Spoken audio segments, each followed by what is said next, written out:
আজকে আমাদের রাঁধুনি রান্না করছেন। কি রান্না করছেন একটু দেখি তো।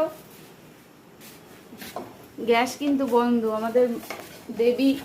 ও বাবা, কি সুন্দর রান্না করছে শানু, দারুণ হয়েছে রান্নাটা।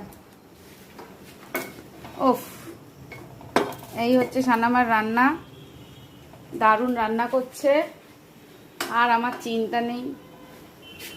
এবার এটা দিয়ে কি করবো, এটা দিয়ে কি করতে হবে, এটা পায়ে পড়ে যাবে, থাক এটা ছেড়ে দাও, এই মশলা বাটা ছেড়ে দাও।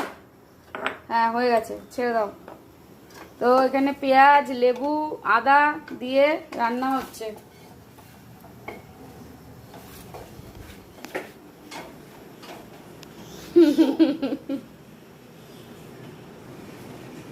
সুন্দর একটা রান্না হচ্ছে।